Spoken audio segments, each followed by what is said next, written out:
ஆ சொல்லுதையா. இப்போ ஆ இப்போ உள்ளொளி தியானம் பண்றோம் இல்லையா? ஆமாம். அப்போ ஒரு உணர்வு நான் என்பது கூட நான் இல்லை. ஒரு அந்த உணர்வு வந்துச்சு மாமா. ஆ அந்த உணர்வு கொஞ்ச நாளா இருக்குது. நான் என்பது கூட நான் இல்லை, யான் எனது அந்த உணர்வு வந்தது. சரி. அதுக்கு மேல போக மாட்டேது. அதுக்கு மேல என்ன பண்றது? அது முதல்ல எல்லாருக்குமே முதல்ல அந்த உணர்வு நிலையை அந்த இறைவன் காட்டி கொடுக்குறார். உணர்வுன்றது பார்த்தோம்னா அது ஒரு இயற்கையானது. அதுதான் நம்ம முதல்ல அதை தெளிவு செய்யணும். உணர்வுன்றது நாம் நாம் உருவாக்குறது கிடையாது. அது தான் சொல்லப்போனால் அந்த உணர்வுன்றது தானாக நானாக விளங்குது. கரெக்டா? அது நம்ம கண்ட்ரோலில் கிடையாது. ஒவ்வொருத்தருக்குள்ளவும் விளங்குகின்ற அந்த நான் நான் இருக்கிறேன் நான் இருக்கிறேன்ற உணர்வு ஒரே மாதிரி தான் விளங்கும். ஒரே மாதிரி தான் இருக்கும். அது நம்ம கண்ட்ரோல் இல்லை.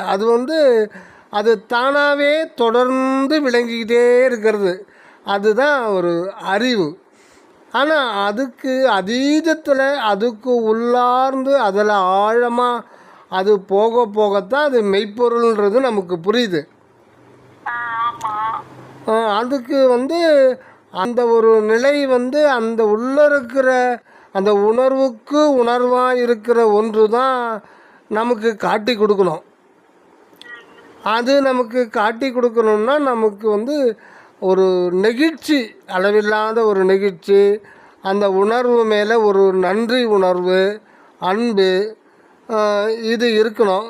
அதே மாதிரி எல்லா உயிர்களுக்குள்ளவும் அதுதான் இருக்குது அப்படின்றத நாம் உணர்ந்து நம்மால் ஆன ஒரு உதவியை செய்யணும். அதுதான் ரொம்ப முக்கியமானது. இன்னொன்று, எல்லா உயிருமா அந்த உணர்வு அது ஒரு ஒரு இதிலையே இருக்குது, ஒரு முயற்சியிலேயே இருக்குது. தன்னிலை அடையணுன்ற ஒரு முயற்சியில் இருந்துக்கிட்டே இருக்கு. நம்ம எப்படி நம்ம கஷ்டப்படுறோமோ அதே மாதிரி தான் எல்லா உயிருமே ஒரு போராட்டத்தில் இருந்துகிட்ருக்கு. அதனால் எல்லா உயிருமே ஒரு இன்ப நிலை அடையணுன்ற ஒரு பிரார்த்தனை அது நம்ம வைக்கணும். முன்னாடி ஒரு முயற்சி, நமக்கு ஒரு முயற்சி நமக்கு எப்பவும் சதா இருந்துக்கிட்டு இருக்கணும். ஒரு நெகிழ்ச்சியோடு இருக்கணும். இறைவனுடைய தயவை நோக்கி நெகிழ்ச்சியோடு இருக்கணும். இப்படி இருந்துட்டு வந்தால் அது வந்துடும். அது கொஞ்சம் கொஞ்சமாக தான் காட்டும். இப்போ உதாரணமாக இரவு பகல், இப்போ நான் சொல்கிறதுக்கு எவ்வளோ நேரம் ஆகுது?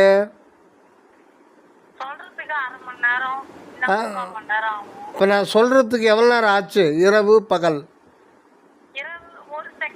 1 செகண்டு. ஆனால் அப்படியே நடக்குது அனுபவத்தில். இரவு அப்படின்றது 12 மணி நேரம், பகலில் 12 மணி நேரம். பகல்லையும் ஆரம்பிக்கணும்னு சொல்லிட்டா அதிகாலை அப்படின்றோம். அப்புறம் இளங்காலைன்றோம். அதிகாலை, விடியற்காலை, இளங்காலை, காலை, அப்புறம் பகல், நண்பகல். அப்புறம் நண்பகலில் தானே தலைக்கு நேராக வருது சூரியன். அதுதான் பகல். ஆனால் நம்ம அந்த வார்த்தையில் எப்படி சொல்கிறோம்? ராத்திரி பகல்ன்னுறோம். ஆனால் அனுபவத்தில் நிதானமாக தான் நான் வருது. அதே மாதிரி தான் அந்த மெய்ப்பொருள் அனுபவத்தில் வர்றதுக்கு அது டைம் எடுத்துக்குது. சுய அனுபவத்தில் தான் அது வரணும். சுய அனுபவம்னா நீயே அதை உன்னுடைய சுய அனுபவத்தில் உணரணுன்றது நம்மக்கிட்ட அது விட்டுடுது. அப்போ நம்ம என்ன பண்ணணும்னா ஒரு முயற்சியில் இருந்துக்கிட்டே இருந்தால் அது சக்ஸஸ் ஆகிடும். அந்த உண்மை உள்ளகிற உண்மை வெடிக்க ஆரம்பிச்சிடும். ஆக அந்த உணர்வுன்றது என்னென்னா அது உண்மையில் இயற்கைக்கு சொந்தமானது. இந்த ஒரு விசாரத்திலேயே இருக்க தான் அது தன்னை காட்டும். அந்த ஒரு அகவிசாரத்திலேயே தொடர்ந்து இருக்கும்போது தான் அது தன்னை காட்டும். அதாவது அந்த உணர்வுன்றது ஒன்று தான். ஆனால் அதில் இரு கூறாக இருக்குது. இரு கூறாக இருக்குது. உணர்வுனாலும் அறிவுனாலும் ஒன்றே தான். அது வந்து இரண்டு கூறுகளை கொண்ட ஒன்று தான். இரண்டு பகுதிகள் அதுக்குள்ளே இருக்குது. இரண்டு வெளி. ஒன்று உணர்த்துறது, இன்னொன்று உணர்வது. உணர்கின்ற பகுதி வந்து நான் என்ற ஒரு வண்ணத்தில் இருக்கும். அது நமக்கு தெரியுது இல்லையா? அது நமக்கு தெரியுது. நமக்கு அப்பால் நமக்கு எல்லாத்தையும் அனுபவிக்கிறதுக்கு அனுபவமாக தானே வருகின்ற ஒரு நிலைக்கு பேர் தான் அப்படின்ற ஒரு அருள். ஆனால் அது நமக்கு தெரியல, புரியல. ஆனால் அப்படின்னு ஒன்று இருக்கிறது நம்மளால் உணர முடியும். நமக்குள்ளே ஒன்று அது இருக்குதுன்னு நமக்கு உணர முடியும். இப்போது நான் என்ற ஒன்று எப்போ இல்லாமல் போகுது நம்ம வாழ்க்கையில்? இப்போ தூங்கும்போது தூக்கம் ஈக்குவல் டு இறப்பு, ரெண்டுமே ஒன்று தான். ரெண்டுத்தையும் வேறுபடுத்த முடியாது. தூக்கத்தில் ஏற்படுகின்ற இறப்புக்கு உடனே மறுபடியும் வருவோம். அதனால் அந்த பாடியை வச்சுட்ருப்பாங்க. ஆனால் வந்து ஒன்று இறப்பு வந்து போனால் திருப்பி வந்து அந்த ஆன்மா வெளியேறிடுச்சுன்னா அந்த பாடி வந்து உதவாது, அழுகிடும். ஆனால் இப்போ நாம் டெய்லி தூங்க போகிறோம். அப்போ வந்து உள்ளே போய்ட்டோமா நம்ம காணாமல் போயிடுறோம்.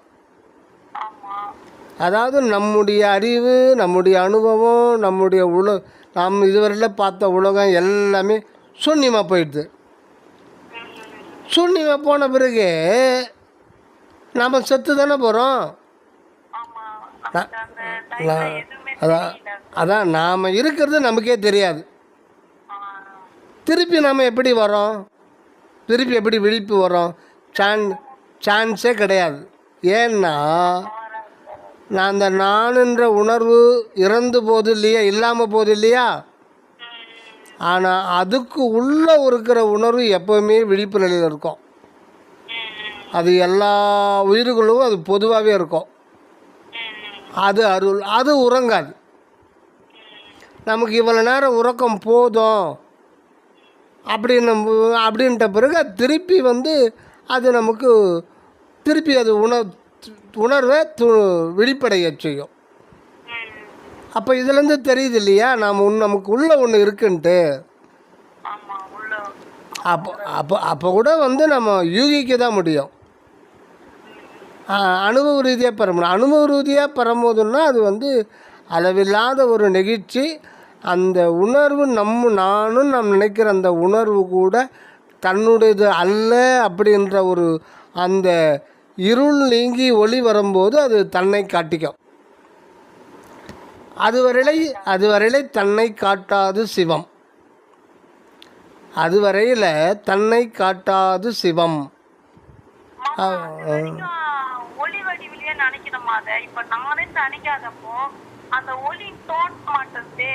இல்லை அதாவது நீ மூன்றாவது ஸ்டெப்பு தியானத்தில் நாம் வந்து கற்பனை எதுவும் பண்ணக்கூடாது. கற்பனையே பண்ணக்கூடாது. மனதை வந்து வெளியில் விட்டணும். மனதே அங்கே இருக்கக்கூடாது. மனம் வந்து அதிசுகமாக செயல்படுவே தவிர அங்கே வந்து நம்ம ஒளிய கற்பனை என்ன இருக்குதோ அதுவே தான் இருக்கும். அதுதானே நாம விளங்குது. அப்புறம் அதுவே அது எப்படி நான் தன்னை பற்றி அதுவே நான் இப்படி இருக்கேன் அது கற்பனை பண்ணிக்குமா? அது எப்படி இருக்குதோ அப்படி இருந்துட்டு போட்டோம். நாம் எது கற்பனை பண்ணோம்? கற்பனைக்கு இறைவன் அகப்பட மாட்டார். ஒளின்னா நீ வந்து கற்பனை பண்ணும்போது அது மனோ கற்பனையில் வர காட்சி தானே. அங்கேயும் கண் இருக்குது. இப்போ உங்கள் பையன் ஸ்கூலுக்கு போயிட்டான். உங்கள் பையனை நினைக்கிற இல்லையா? நினைக்கும் போது உங்கள் பையனுடைய உருவம் தெரியுதா? அதுக்கு பேர் மனக்கண். இந்த மனக்கண்ணுக்கு வந்து அருவுருவ நிலையில் அது மனக்கண்ணு. அதுக்கு ஒரு கண்ணு இருக்கும். இந்த கண்ணும் சரி நமக்கு முகத்தில் இருக்கிற கண்ணும் சரி இது எல்லாமே காட்சிக்கு உட்பட்டது. இந்த காட்சி காண்பான் காணப்பொருள் காட்சி இருக்கிற வரையில் அங்கே மெய்ப்பொருள் அனுபவம் ஆகாது. ஏன்னா மெய்ப்பொருளை வந்து யாரும் காட்டி கொடுக்க முடியாது. ஏன்னா தன்னை காட்டாது சிவம், யாருக்கும் காட்டாது. அதுதான் அதை உணர முடியும். அதனால் அங்கே கற்பனை எதுவும் செய்யக்கூடாது. உணர்வு நிலையில் நாம் வந்து நிலைத்திருக்கணும். அந்த உணர்விலேயே நிலைத்திருக்க பழகிக்கிட்டால் அப்புறம் வந்து அது வந்து தன்னை காட்டிடும். அதாவது இது தானற்று நிற்கும்போது அது தன்னை காட்டும் சிவம். அதான் புரியுதுல? அந்த நான் என்பது நாம விளக்கிக்கிட்டு இருக்கோம். நம்ம அது இயற்கையாக தானாக ஒவ்வொரு பிசிக்கல் பாடிக்குள்ளும் இப்போ 800 கோடி பிசிக்கல் பாடி இருக்குது உலகத்தில்.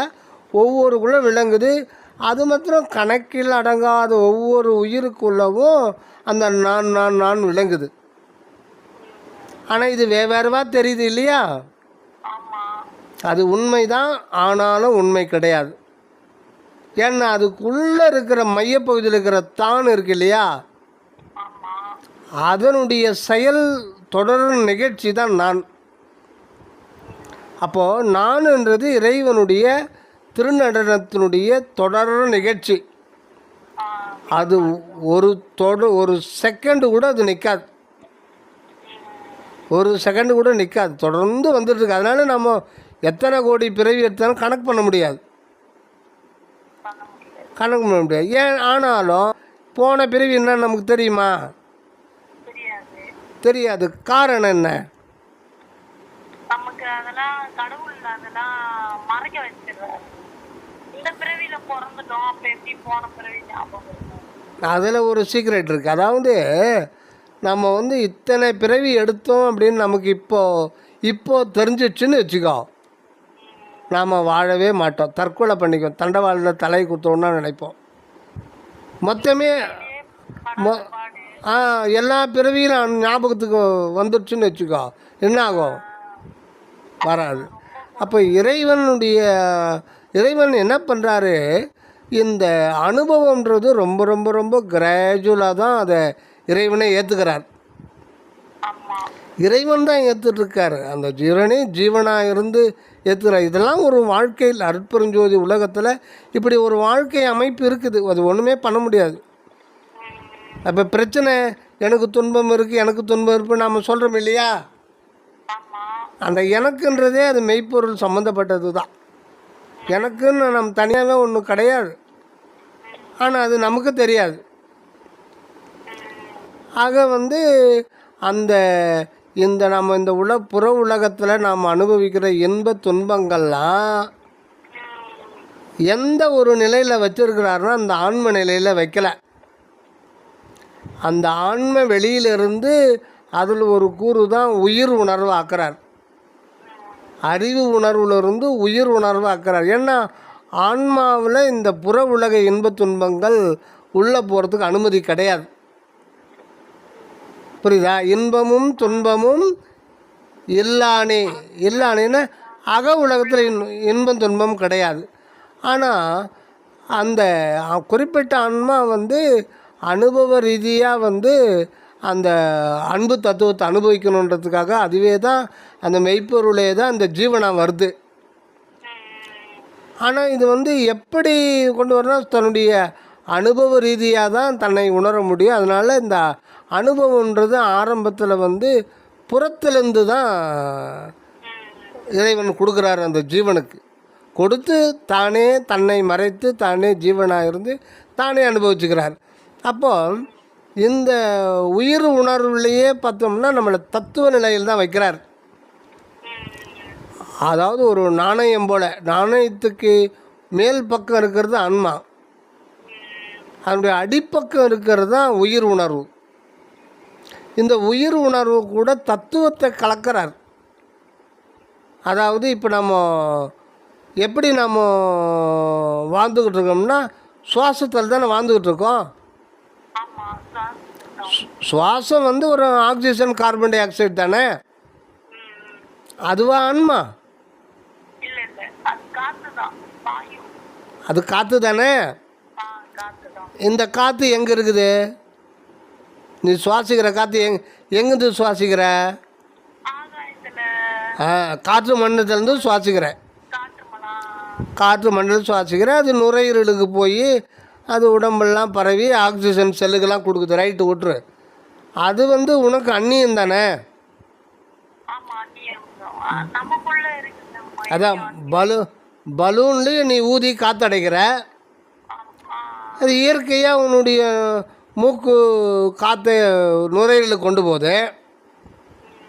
இப்போது உன்னுடைய நுரையீரலுக்கு போகிற காற்று சும்மா ஒரு நிமிடம் 2 விரலை கொண்டு மூக்கையும் வாயையும் அடைச்சா என்னாகும்? செத்து போயிடுவோம். ஏன் செத்து போகிறோம்? காத்து இருக்காது. காத்து இல்லைன்னா நம்ம உயிர் வாழ மாட்டோம். உயிர் ஏன் வாழ மாட்டோம்? உயிர் வாழாத போது, செத்து போகிற போது என்ன அனுபவம் ஏற்படும்? சூன்யம் தான்மா. அனுபவம் கொஞ்ச நேரம் என்ன அனுபவம் ஆகும்? நீ மூக்கையும் வாயும் அடைச்சா கொடுமையா இருக்கும். ரொம்ப துடிக்கும், உயிர் துடிக்கும். அந்த வேதனை வந்து சொல்லவே முடியாது. ஆமா, உன்னை சொல்ல அந்த நேரத்தில் உன்னை யாராவது வெட்டுறாங்களா, குத்துறாங்களா, அடிக்கிறாங்களா? இல்ல இல்ல, யாரும். பின்ன ஏன் வலிக்குது? எங்கே வலிக்குது? உனக்கு எங்கே வலிக்குது? காத்து இல்லாதனால வலிக்குது. அதை எந்த இடத்துல வலிக்குது? சொல்ல முடியாது. சொல்ல முடியாது. நீ வேணா ட்ரை பண்ணி வர. சொல்ல முடியாது. உடல் முழுதும் தலைப்பகுதி தொடங்கி உடல் முழுதும் எங்கே வலிக்குதுன்னு சொல்ல முடியாது. உடல் முழுதும் தாங்க முடியாத ஒரு வேதனையில் ஒரு நிமிடம் இருக்கும். அப்புறம் இல்லை 2 நிமிடம். அதுக்கப்புறம் அதுக்கு சூன்யமாயிடும் அந்த உயிர். ஆமாம், இது வந்து ப்ரீத்திங் தானே. இது வெறும் ப்ரீத்திங் தானே. உனக்கு உடம்புல எந்த காயமும் இல்லை. அப்புறம் ஏன் வலிக்குது? காத்து இல்லாதனால. அதுதான் தத்துவத்தில் வந்து நம்மை வச்சிருக்கார். அதனால தான் வரலாறு இதில் வந்து அந்த காற்றிடை உணரியல் கருதியல் ஆதிய ஆற்றுற வகுத்தற்புன்னு சொல்கிறாரா? இப்போ நம்முடைய வாழ்க்கை தத்துவங்கள், அனுபவங்கள் எல்லாமே இந்த காற்று ப்ரீத்திங்கில் இருக்குது. ப்ரீத்திங்னு ஒன்று இல்லைன்னா நீ எந்த அனுபவமும் பெற்றுக்கொள்ள முடியாது. அப்போ இந்த அனுபவத்தை எதில் வச்சுருக்காரு? நம்ம அந்த ஆன்மாவை தத்துவத்தில் வச்சுருக்காரு. காற்றிடை உணரியல், அந்த அனுபவத்தும் அந்த காற்றுல கலந்து வைக்கிறார். அந்த காற்றுலனா இது அதிசூக்கும சக்தி வந்து அதில் அடங்கியிருக்கு. அதே மாதிரி காற்றிடை கருதியல், நீ நினைப்பு மரப்பு எதில் வருது உனக்கு? அதிசூக்குமான காற்று நமக்குள்ளே இருக்குது. அது வந்து ஆக்சிஜனோ கார்பன் டை ஆக்சைடோ கிடையாது. ஆனால் அது அதிசூக்குமான காற்று தத்துவம் உள்ளுந்தே வருது. அந்த தத்துவத்தில் தான் நம்ம மனம் இருக்குது. ஆனால் இதெல்லாம் ஆன்மாவுக்கு வெளியில் தான் இருக்குது. அப்போது இதில் பெறுகின்ற அனுபவம் வந்து இந்த ஜென்மத்தோடு தான் போயிடும். ஆனால் இதனுடைய அனுபவத்தில் பெறப்படுகின்ற அந்த ஒரு அதிசூக்குமான ஒரு அனுபவம் வந்து ஆன்மாவில் தங்கிடும். ஆனால் ஆன்மா கிரகித்துக்கும் அந்த ஃபைல் ஆன்மாவில் இருக்கும். ஆனால் வந்து அது ஆன்மாவெல்லாம் பாதிக்காது. இப்போ இது மூலம் இந்த வாழ்க்கையில் நான் 50-60 வருஷம் வாழறேன். இதில் எவ்வளோ அனுபவம் பெற்றிருப்பேன், எவ்வளோ இன்பத்தை அனுபவித்தேன், எவ்வளோ துன்பத்தை அனுபவிச்சிருப்பேன். இந்த ப்ரீத்திங் பர்மனெண்ட்டாக நின்றுச்சேன்னா இந்த அனுபவம் இந்த வாழ்க்கையில் இது எல்லாம் அத்தோடு போயிடும். ஆனால் சூன்யமாயிடும். ஆனால் இதன் மூலம் நாம் பெற்றுக்கொண்ட பாடம்னு ஒன்று இருக்கு இல்லையா? இது மூலம் நமக்கு ஒரு புத்தி வரும். இந்த துன்பத்து மூலம் இந்த ஆன்மா வந்து ஒரு பக்குவ நிலை அடையும். அந்த நிலை ஆன்மாவுக்கு தான் போயிடும். ஆனால் இந்த பக்குவத்தை கொடுத்த இந்த பிறப்பு, இந்த பிரீத்திங் எல்லாம் இத்தோடு போயிடும். நம்ம அது ஒன்றும் அந்த ஜீவனை பாதிக்காது, ஆன்மாவை பாதிக்காது. அடுத்த பிறவிக்கு போகும்போது புதிய பிரீத்திங், புதிய அந்த காற்றிடை உணரியல் கருதியல் அது வந்து சேரும். இப்போ நீ அந்த ஆன்மா ஃப்ரெஷ் தான். அதுக்கு வந்து புதிய பிறப்பு தான். பழைய பிறப்பு வந்து அதுக்கு ஒன்றும் தெரியாது அது. அதனால தான் உன் பிறவியில் எத்தனை கோடி பிறவி எடுத்தாலும் நமக்கு அதை பற்றி ஒன்றுமே தெரியாது, அது நம்ம தாக்காது. அந்த பிறவியில் ஏற்பட்ட இன்பத் துன்ப அனுபவம் அத்தோடு போயிடும், அப்புறம் வந்து அது தாக்கவே தாக்காது. அந்த மாதிரி ஒரு இறைவனுடைய கருணை தான் நமக்கு வச்சுருக்கேன். அதே மாதிரி இப்போ இன்றைக்கி ஃபுல்லாக வந்து ஒரு பிரச்சனையில் இருக்கிறேன்னா அந்த பிரச்சனை வந்து 24 மணி நேரம் நீடித்தா என்ன ஆகுனா தற்கொலை உணர்வு தான் வரும். அதனால் அதனால தான் உடனே இறைவன் தூக்கத்தை கொடுக்குறார். தூக்கத்தை கொடுக்கும், நீ தூக்கத்தில் செத்து போயிடுற. அந்த தூக்கத்தில் ஒரு 8 மணி நேரம் தூங்கி எழுந்தேன்னா உடனே ஆன்மா புதிய பிரீத்திங்கில் ஃப்ரெஷ்ஷாக தான் வரும். ஃப்ரெஷ்ஷாக வந்து அதை ஃபேஸ் பண்ணுற ஒரு தெம்போடு வரும். இப்படி தான் நம்ம ஒவ்வொரு நாளும் வாழ்க்கை போயிட்டுருக்கு. அதாவது இவ்வளவு சீக்கிரட்டு தூக்கத்தில் இருக்குது. தூக்கம்னா என்னன்னு கேட்டோம்னா மூளை ரெஸ்ட் எடுக்குது அப்படி தான் நம்ம சொல்லுவோம். ஆனால் அப்படி கிடையாது. தூக்கம்னு ஒன்று இல்லைன்னா இந்த உலகமே இயங்காது.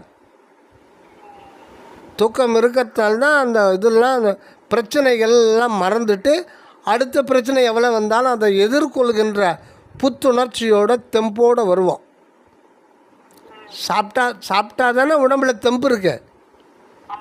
வெறும் பழஞ்சோத்தையே வெறும் சாப்பிட்டா உடம்பு வேலை செய்ய முடியுமா? காய்கறி அது இது பழம் இதெல்லாம் சத்தான பொருள் சாப்பிட்டா தான் உடம்பு தெம்பு ஆரோக்கியமாக இருக்கும். ஆனால் என்ன தான் சத்தான பொருள் ஆப்பிள் அது இது பாதாம் கிதாம் காய்கறி சத்தான சாப்பிட்டாலும் அன்றைக்கி சாப்பிட்டு நீ 2 நாள் தூக்கம் இல்லாமல் இருந்து பாரு, என்னாகும்? வேலை செய்யுமா? அங்கே தான் தூக்கம் வரலன்னு வச்சுக்க, என்ன பண்ணுறது?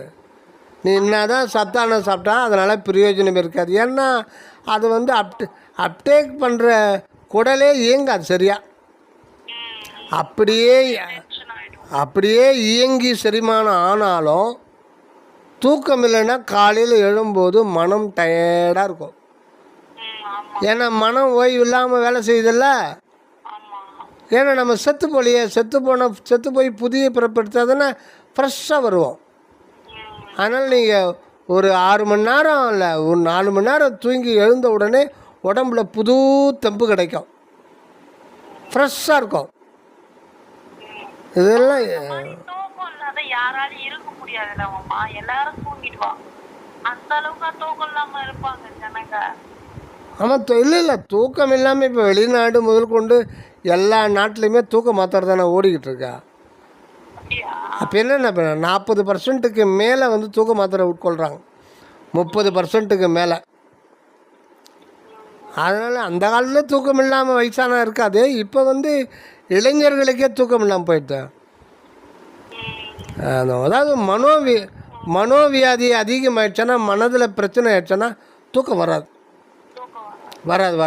மனத்தில் வந்து கவலை மனச்சஞ்சலம் டிப்ரெஷன் மனக்கவலை வந்துச்சுன்னா தூக்கம் ஆட்டோமேட்டிக்காக போயிடும். அப்படி தான் உலகம் இந்த மாதிரி அமைஞ்சு போச்சு. நீங்கள் உலகம் வந்து மனக்கவலை அதிகமாகிடுச்சு, பிரச்சனைகள் அதிகமாகிடுச்சு. அந்த காலத்து மாதிரி அறப்பறுத்தமா 8 மணி நேரம் 10 மணி நேரம் வேலை செஞ்சோமா, சாப்பிட்டோமா, குடிசையில் பாயை போட்டு தரையில் படுத்தோம்னா 12 மணி நேரம் தூங்கி எழுதுவான். இன்றைக்கி அப்படி இல்லை. கம்ப்யூட்டரில் 1 லட்ச ரூபா சம்பளம் கொடுக்குறான். ஆனால் உள்ளே போய் அந்த கம்ப்யூட்டர் ஸ்க்ரீனில் உட்காந்து 12 மணி நேரம் வேலை பார்க்கும்போது இடையில் தலைவலி வந்துடுது. உடல் உழைப்பில்லை, மனதில் வந்துடுது. அப்படி இருக்குது. அப்படியே பழகி போனவனு குடும்பத்தில் சின்ன பிரச்சனை வந்தாலும் அவனால் தாங்க முடியாது, தற்கொலை பண்ணிப்பான். ஆமாம், இப்போ எத்தனை பேர் சாஃப்ட்வேர் இன்ஜினியர்லாம் தற்கொலை பண்ணிக்கிட்டு இருக்கான். காரணம் வந்து அவனுக்கு உடல் உழைப்பு கிடையாது, மனதுக்கு ஓவராக ப்ரெஷர் கொடுக்குறான். அப்படி ப்ரெஷர்லேயே அதிலேயே பழக்கத்தில் வச்சுட்டு இருக்கும்போது வீட்டுக்கு வந்தோன்னா ஒரு சின்ன பிரச்சனை இருந்தாலும் அதை வந்து தாங்க முடியாது, தற்கொலை பண்ணிப்பான். இதுதான் அந்த மாதிரி ஒரு நிலையில் தான் இன்றைய உலகம் இருக்குது. இது எல்லாமே ஒரு இறைவனுடைய கட்டுப்பாட்டில் தான் இருக்குது. உலகத்தில் இப்படியெல்லாம் ஒரு ப்ராசஸில் வச்சுட்டு இனிமேலுக்கு வருகின்ற உலகம் வந்து சுத்த சன்மார்க்கத்துக்கு ஏற்ப அமைஞ்சிடும்.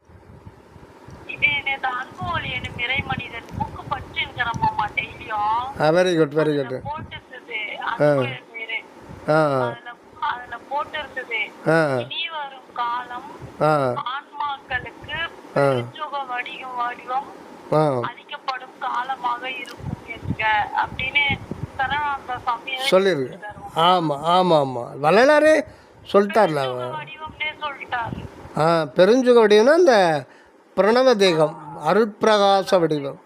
ஆமாம், அது வந்து இப்போ நமக்கு அது வந்து எல்லாருக்கும் இருக்குது, இப்போவும் இருக்குது. அதுதான் இப்போ நமக்கு அது சூக்கும தேகமாக இருக்குது, அவ்வளோதான்.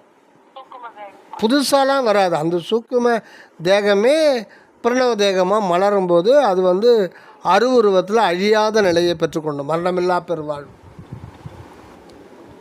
தமிழ் கூட டெய்லி படிக்கிறாமாம்மா சரவணானந்த சுவாமிக்கு. வேறு மார்க் வந்து கம்மியாகுதுன்னு வேக கஷ்டத்திலேயே படிக்கிறான். ஒன்றும் கவலை வேண்டாம், ஏறுறது ஏறட்டும், முயற்சி திட்டம் முடிஞ்ச அளவுக்கு முயற்சி பண்ணட்டும். அதனால் ஒன்றும் இல்லை. அதாவது படிச்சுட்டுதால் மட்டும் வாழ்வு வந்து செட்டில் ஆகிட முடியாது. இல்ல அம்மா முடியாது. ஒரு படித்ததுனால நான் படிச்சுட்டேன், பிஇ முடிச்சுட்டேன், அல்லது எனக்கு வந்து வேலை கிடச்சிச்சு, கவர்மெண்ட்லேயே வேலை கிடச்சிச்சு, 50,000 சம்பளம், இதனாலலாம் லைஃப்பில் வந்து செட்டில் ஆகிட முடியாது.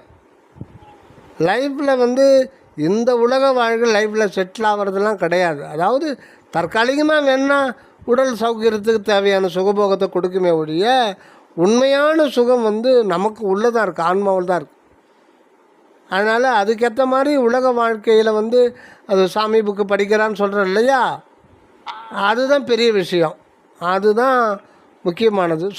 ரொம்பவும் படிக்க வேண்டாம், சும்மா ஒரு 10 நிமிஷம் படித்து, ஒரு 10 நிமிஷம் அரை மணி நேரம் கொஞ்ச நேரம் படிச்சுட்டு இப்போ இருக்கிற நேரத்தில் வந்து அவனுடைய படிப்பில் கான்சன்ட்ரேஷன் பண்ணட்டும்.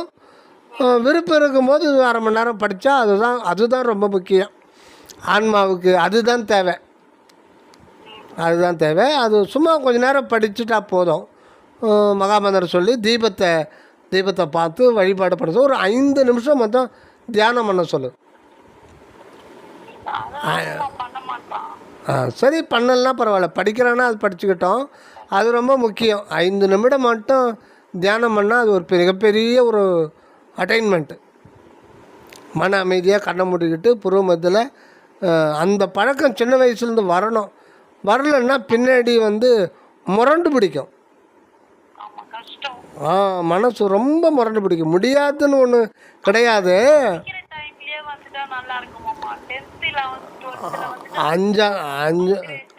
ஆமாம், 5ஆம் கிளாஸ் படிக்கும்போது 6ஆம் கிளாஸ் படிக்கும்போதே அது வந்துடுச்சானா சுத்த சன்மாதம் ரொம்ப ஈஸியாக போயிடும்.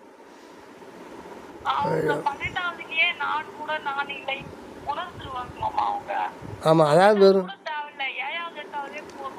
ஆமாம் 6ஆம் கிளாஸ்லேருந்தே வந்துடணும். அந்த புருவ மத்திய தியானம் 6ஆம் கிளாஸ்லேருந்தே வந்துடணும்.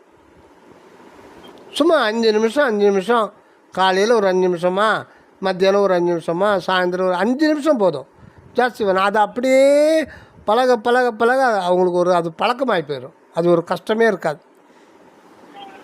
5ஆம் கிளாஸ் பையன் 6ஆம் கிளாஸ் பையன்லாம் எப்போ 5 நிமிஷம் பண்ணுப்பா பூர்வமத்தில் போதும், அதுக்கு மேலே வேண்டாம்.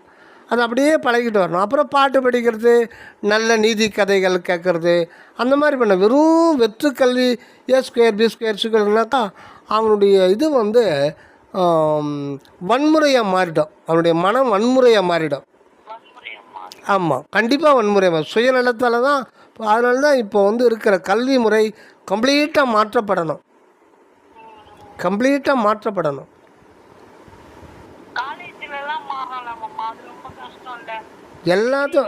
எல்லாம் மாறும், எல்லாமே மாறும். ஆனால் அதுக்கு முன்னாடி சில வேண்டாததெல்லாம் துடைக்கப்படும் திருவருளால். அது ஆட்டோமேட்டிக்காக உலகத்தில் நடந்துக்கிட்டு தான் இருக்குது. அதாவது சாதி, சமயம், மதம் இது மொத்தம் அழிஞ்சு போயிடும். அவங்களே அழிச்சுப்பாங்க. அது நடந்துக்கிட்டு இருக்கு. யூடியூப்பில் பார்த்தா அவனுக்கு தெரியும். ஏன்னா ஆமாம், என்னுடைய மதம்தான் பெற்று, என்னுடைய கடவுள் எதிர்த்துருக்கிறவங்களாம் வேற கடவுள், அவனை அழிச்சிடணும், அவன் இருக்கக்கூடாது, அவன் அந்த சமயத்தை சேர்ந்தவன், அந்த மதத்தை சேர்ந்தவன் அடியோடு அழிஞ்சு போயிடணும் அப்படின்னு இவன் நினைக்கிறான். அவன் எப்படி நினைக்கிறான்? என்னுடைய மதம் தான் ஒஸ்தி, எங்கள் கடவுள் தான் ஒஸ்தி, நாங்கள் சொல்கிற கருத்து. அதனால் அதுதான் வள்ளலார் பார்த்தாரு, இதெல்லாம் வந்து சரிப்பட்டு வராது. இறைவனே சொல்லிட்டார், இந்த சாதி மதம் எல்லாமே பொய், பொய்யேனார். அதத்தில் புகுதாதீர். சாதி சமய மதம் இது எப்போ எல்லாம் அழிஞ்சு அதுக்கு அப்புறம்தான் வந்து சுத்த சன்மார்க்கம் மலரும். அதனால் வந்து அவங்கவுங்க நம்புகிற சாமியை அது கைவிட்டுடும், கை கொடுக்காது. எல்லாம் கற்பனையில் புறப்புறத்துலேருந்து தான் இந்த வழிபாடு நடக்குது. புறத்துலேருந்து தான் வழிபாடு நடக்குது. உணர்வு ரீதியாக மெய் உணர்வுக்குள்ளே யாரும் வழிபாடு நடத்தலை. வெளியில் கட்டடங்களில் கல்லில் வச்சுட்டு கற்பனையில் தான் போயிட்டுருக்கு. மேற்கொண்டு பேப்பர் தான் நம்பிக்கிட்டு இருக்காங்க. இந்த பேப்பரில் சொல்லியிருக்கு. அதனால தான் வள்ளல் பெருமான் வந்து ஏட்டை தவிர்த்து என் எண்ணமெல்லாம் எய்த ஒளி தந்துன்னார். ஏட்டில் பார்க்காதீங்க, ஏடு உன்னுடைய உணர்வுக்குள்ளே தான் அத்தனையும் அடங்கியிருக்கு. உன்னுடைய மெய் உணர்வுக்குள்ளே தான் அந்த பரம்பொருள் இருக்குது. அதை விட்டுட்டு நீ ஏன் பேப்பரை நம்புகிற? பேப்பரை சொல்கிறத ஒவ்வொரு உணர்வில் ஒவ்வொரு ஆன்மா சொல்லிட்டு போச்சு அவங்கவுங்க பக்குவத்தில். அதுதான் அது கடவுளே நேரடியாக வந்து தூதர் அனுப்பிச்சு அப்படிலாம் வந்து பரல. உனக்கு உன்னுடைய உணர்வில் தான் அவங்க உணர்வுக்குள்ளே போய் தான் இறைவனை கண்டுகொள்ளமே தவிர பேப்பரை நம்பிக்கிட்டு இருந்தால் அது வேஸ்ட்டாக போயிடும். அது எக்காலத்தும் பொதுவானது. உங்களுடைய உணர்வுக்குள்ளே நீங்கள் தான் உங்களுடைய முயற்சினால் உங்களுடைய சுய அனுபவத்தினால தான் அந்த உணர்வை அடைந்து அனுபவிக்க முடியும்.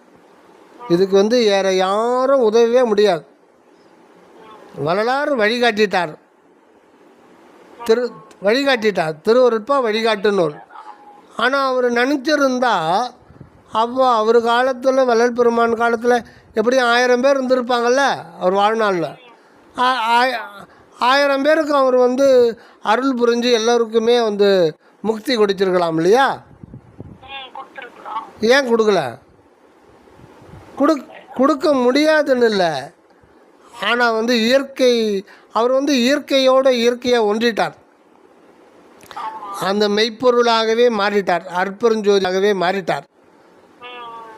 அந்த அற்பெருஞ்சோதி அவங்களுடைய சுய அனுபவத்தில் அவங்கவங்க முயற்சி செய்தான் வரணும்னு பார்க்குமே தவிர முயற்சி இல்லாதவனுக்கு வந்து அதை கொடுக்காது. ஒரு ஊருக்கு போன நீங்கள் ஒரு இடத்துல 4 வழி பாதை சந்திக்குது. அந்த இடத்துல போய் நீ தயங்கி நிற்கிற. அங்கே போர்டு இல்லை, ஒன்றும் இல்லை. இந்த வழியில் போனால் வருமா, அந்த வழி போகிறோம், இந்த வழி ஒன்றும் திகையாது நிற்கிற. அப்புறம் ஒருத்தர் வராரு, வந்து நீ சொல்கிற ஊராம்மா, இந்த வழியாக போம்மா வரும் அப்படின்றார். அவர் சொல்கிறது நீ எப்படி நம்புவ? நம்பாமல் அப்படியே இருக்கு. அப்புறம் அவர் சொல்கிறார், அதுக்கு பாருமா நான் நம்பலைனா கூட அங்கே பாரு சின்னதாக கை காட்டி இருக்குது, அது புதஞ்சின்னு இருக்குது, அந்த கை காட்டியில் போட்டிருக்கு நீ சொன்ன ஊர். இப்போ உனக்கு நம்பிக்கை வந்துடுதுல்ல? அந்த கை காட்டியில் போட்டிருக்கு வளர்புறம்னு போட்டிருக்கு. அப்புறம் ஒன்றுண்ணா போகலாம் இல்லையா? தைரியமாக போகலாம் இல்லையா? ஆனால் அந்த கை காட்டியாண்டே நீ உக்காந்துங்கண்ணே, கை காட்டி என்னை கொண்டு போய் அந்த ஊரில் விட்டு அந்த கை காட்டி விட்டு வருமா? அது விடாது. எப்படி விடும்?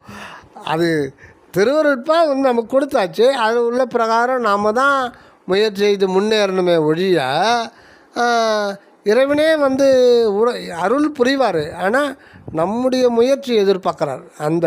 ஏன்னா அந்த ஜீவனாக இருக்கிறது அவர் தானே. அந்த ஜீவனுக்குள்ள முயற்சியும் ஏற்கனவே ஃபிக்ஸ் பண்ணி தான் இருக்குது. அதை தூண்டி விட்டு அந்த ஜீவன் முயற்சி பண்ணிக்கணும்.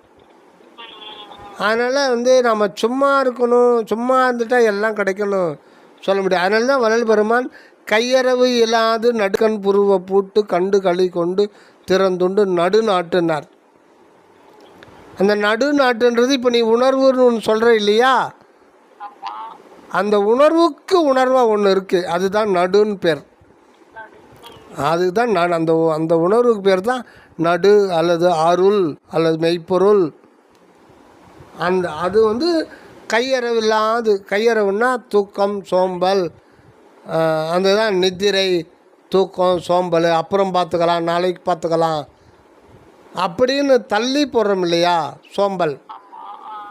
அந்த கரணத்தை வந்து மேல் நோக்கி செலுத்தும். அது நினைப்பு மரப்பற்ற நிலையில் நம்ம நானும் முயற்சியிலே இருந்துக்கிட்டு இருந்தால் அது வந்துடும். கொஞ்சம் கொஞ்சமாக வந்துடும். அந்த முயற்சிக்கு தக்க ஒரு பலன் இறைவன் கொடுத்துருவார். மாமா தியானத்தோட பவர் ரொம்ப அருமை மாமா. தியானம்ன்றது ரொம்ப ரொம்ப அருமையான வள்ளலார் சொன்ன தியானம் ரொம்ப அருமையான தியானம். ஆமாம், அதுதான் எளிமையானது. மற்ற முறையெல்லாம் குண்டலினி மேலே ஏற்றுறது இதெல்லாம் வந்து தெற்கு தப்பாக எதனா போய் இடத்துல போய் மாட்டிக்கிறாங்க. மாட்டிக்கிட்டு தலைவலி, தலை பாரம் அப்படின்னு பல பிரச்சனைக்கு உட்பட்டிருக்காங்க நிறைய பேர். ஏன்னா அது வந்து செயற்கையானது, கீழேருந்து சக்தியை மேலே தருது. உன்னை நீ அறியறதுக்கு வந்து உன்னுடைய உணர்வு தான் அளவுகோலாக இருக்குமே தவிர ஏதோ ஒரு சக்தியை கீழேருந்து மேலே ஏற்றுறதுக்கு அது வந்து வள்ளலார் வந்து அதில் வேண்டான்ட்டார். அதே மாதிரி வாசி யோகம் அப்படி எத்தனையோ முறை இருக்குது. அதையெல்லாம் வாசுப்பேட்டில் இருக்கிற மார்க்கம். அதான் சாமி சொல்வார். நம்ம வந்து வீட்டுக்குள்ளே இருக்கிற ஒரு இது வந்து அது உணர்வு தான். அறிவால் அறிந்து உன் இருதால் இறைந்தும் அடியார் இடைஞ்சல் கலைவோனே. அறிவை வந்து அறிவால் தான் அறியணும். அதை பிரிதாலே அறிய வேண்டிய அவசியம் இல்லை. அதனால் உன்னை அறியறதுக்கு நீயே தான் அளவுகோல். உன்னை உன்னால் தான் அறிய முடியும். அதுக்கு வந்து வேறு சக்தியெல்லாம் வந்து அதுக்கு இது பண்ணக்கூடாது. அதனால தான் சுத்த சன்மார்க்க அனுபவம் வந்து கண்டத்துக்கு மேலேன்ட்டார். கண்டத்துக்கு மேலே சுத்த சன்மார்க்க அனுபவம் வந்து கண்டத்துக்கு மேலே அப்படின்னும் போது கண்டத்துக்கு மூலாதாரத்துலேருந்து முதுகெலும்பு தன்னோட கீழிலேருந்து யாரோ ஒருத்தர் சக்தியை டச் பண்ணி நான் கொண்டு வர்றேன் மேலே பூர்வ மத்திய வர்றேன். அது வந்து சாமி சொல்லுவார், சரவண சாமி. இன்னொருத்தர் நம்ம உடம்பு மேலே தொடர்றதுக்கு நம்ம அனுமதியே கொடுக்கக்கூடாது. ஆமாம், அப்படி பண்ணும்போது தீட்சையே கிடையாது. சுத்த சன்மார்க்கத்தில் தீட்சை வாங்கவே கூடாது, கொடுக்கவும் கூடாது. கொடுத்தலும் குற்றம், கொடுத்தலும். சில ஆஃபீஸில் போடுறாங்க இல்லைங்களா, இங்கே லஞ்சம் கைவிட்டு கொடுப்பதும் குற்றம், வாங்குவதும் குற்றம். அதே தான் இங்கே தீட்சை கொடுப்பதும் குற்றம், தீட்சை வாங்குவதும் குற்றம். ஏன் அப்படி பண்ணும்போது திருவருள் வந்து சைலண்ட் ஆகிடும். இப்போது திருவருள் தானே இத்தனை பிறவிகளை நம்மளை கடத்தி வருது. எதுக்கு? தன்னை வந்து அந்த ஆன்மாவில் வெளிப்படுத்திக்கணும்னு சொல்லிட்டு தானே அது வருது. அப்படி இருக்கும்போது திடீர்னு யாரோ ஒருத்தர் வந்து நான் மெய்ப்பொருளை உணர்த்துறேன்னா அது எப்படி திருவருள் இதாகும்? அதனால் தீட்சை முறை அது வந்து சுத்த சன்மார்க்கில் அது கிடையாது.